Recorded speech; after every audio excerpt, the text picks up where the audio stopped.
본문은 이제 기독교의 복음이 유대와 사마리아를 넘어 이방 세계로 널리 전파되는 획기적인 사건을 이야기하고 있습니다. 그 당시 로마는 지금의 미국과 같이 세계의 규역이었습니다. 313년 밀라노 칙령에 의해 기독교가 공인받은 무렵 기독교의 인구가 로마의 10%가 되었다고 합니다.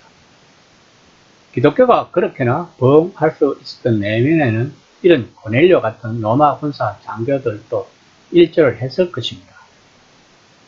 군사적 성공을 위해 세워진 제국과 도시를 활보하며 일을 해내는 사람들은 당연히 군사 장교들이었습니다.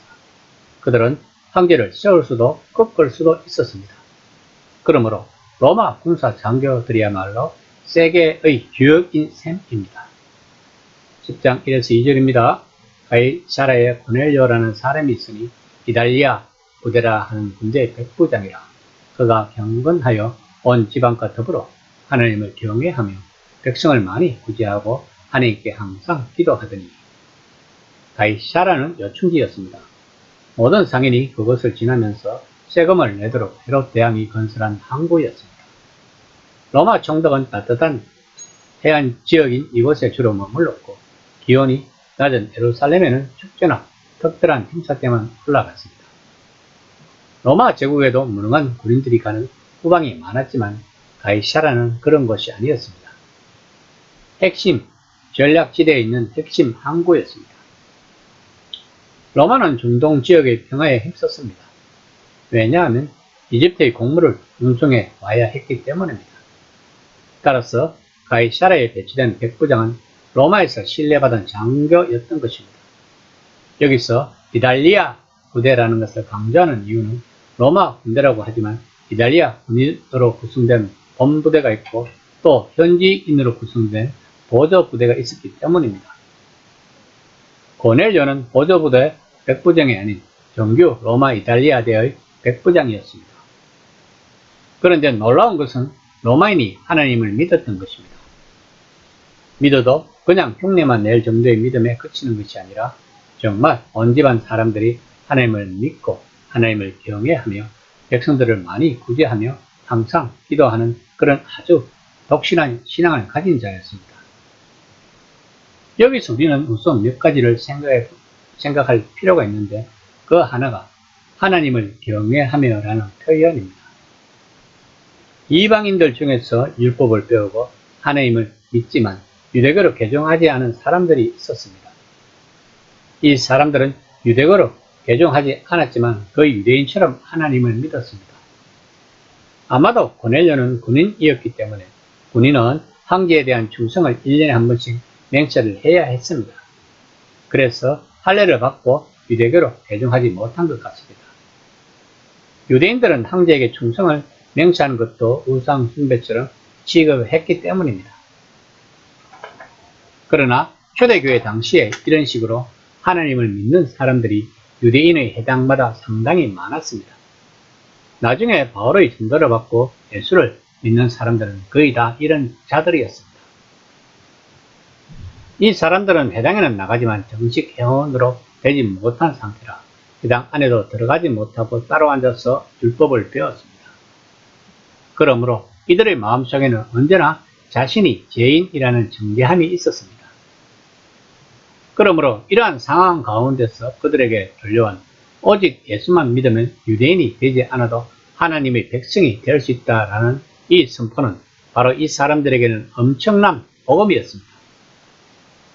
여기에 보면 온 집으로 더불어 하나님을 경외했다고 했는데 여기서 집의 개념은 가족만이 아니라 하인이나 노예들을 다 포함했기 때문에 바로 이 집이 작은 교회였던 것입니다. 여기서 우리는 고넬료가 하나님을 믿고 열심히 기도하고 또 구제도 열심히 했다면 충분한 신앙을 가진 것이 아닌가 라고 생각하기 쉬울 것입니다. 즉 이미 그들의 기도와 구제가 하나님께 상달되었다면 계속 그런 식으로 믿으면 되는 것이지 굳이 베드로를 불러서 설교를 듣고 성령을 받을 필요가 있겠는가 라는 의문입니다. 우선 우리가 알아야 할 것은 고넬료의 신앙의 위치가 어디냐 하는 것입니다. 고넬료는 하나님을 알고 믿었습니다. 그러나 그의 신앙은 구약 신앙의 위치에 불과했습니다. 즉, 오신 메시아에 대해서 모르고 있다는 것입니다. 누가는 지금 이것을 말하고자 하는 것입니다. 오늘 본문에서는 두 가지 환상이 나타나고 있습니다. 고넬료에게는 천사가 나타나 베드로를 데려오라고 하고, 베드로에게는 부정한 짐승을 가득 담은 도자기를 내려보내 그것을 잡아 먹으라고 합니다. 고넬료의 환상이 베드로의 환상보다 직설적입니다. 그러나 베드로의 환상은 내용의 차원에서만 아니라 상정의 차원에서도 매우 중요합니다. 10장 10에서 13절입니다.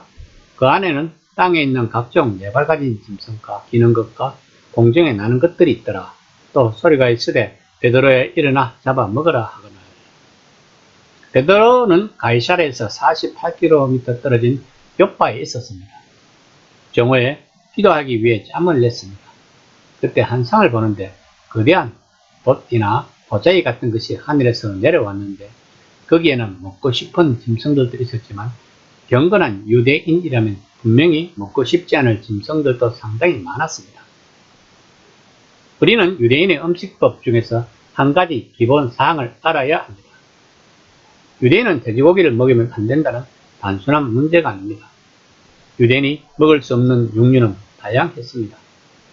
레위기 11장을 보면 그 목록이 나오는데 나중 세대들은 그에 대해 많은 토론을 했다고 합니다. 그 기원이 어찌 되었든 이 음식법은 유대인과 비유대인을 구분해주는 척도가 되었습니다. 유대인이 비유대인과 함께 먹으며 식탁 교제를 하는 것을 금지하였던 이유는 분명합니다. 고대 근동에서는 같이 앉아서 함께 음식을 먹는 사람을 가족입니다. 그런데 유대인 가족은 구별되므로 하나님께 부름받았고 하나님의 특별한 사랑과 은혜를 온 세상에 정언하도록 부름받았기 때문에 이 세상과 타협해서는 안 되었던 것입니다. 이것이 부정하고 정결한 음식 규례를 만들었던 하나님의 뜻입니다. 이런 하나님의 뜻이 바뀐 것입니다. 10장 15에서 16절입니다. 또 두 번째 소리가 있으되 하나님께서 깨끗하게 하신 것을 내가 속되다 하지 말라 하더라. 이런 일이 3번 있은 후 그 그릇이 곧 하늘로 올려져 가니라. 지금까지 베드로는 율법에 충실했고 부정한 것을 먹어본 적이 없었을 것입니다. 이처럼 복음은 그 당시 거룩한 유대인들이 받아들이기 어려웠다는 것을 누가는 말하고 있는 것입니다. 음식 규례는 유대인과 이방인들 사이를 구별하기는 했지만 그러나 그것은 차별하기 위한 것이 아니라 택한 백성은 언제나 구별된 거룩한 삶을 살아야 함을 강조하기 위함이었다고 했습니다. 그런데 이제 그리스도께서 오셔서 십자가의 죽음을 통해 중간에 막힌 담을 흠으로 버리셨으므로 이러한 구별은 영원히 폐기가 되었다는 것입니다.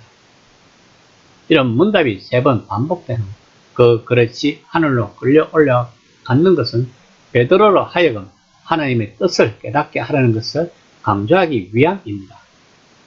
만약에 베드로가 이런 환상을 꾸지 않았다면 고넬료가 보낸 심부름꾼을 받아들였을까요?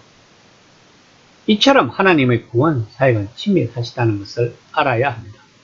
그러면 우리들이 지금 예수님을 믿고 하나님을 경배하고 예배를 드리는 것 또한 하나님이 친밀한 계획 속의 한 부분이 되는 것입니다. 우리들을 하나님의 백성으로 삼으시기 위하여 예비 작업을 많이 하셨다는 것을 알아야 합니다. 이 얼마나 영광스러운 일입니까? 이런 하나님의 은혜에 감사의 찬양과 기도를 드리는 시간이 되었으면 합니다.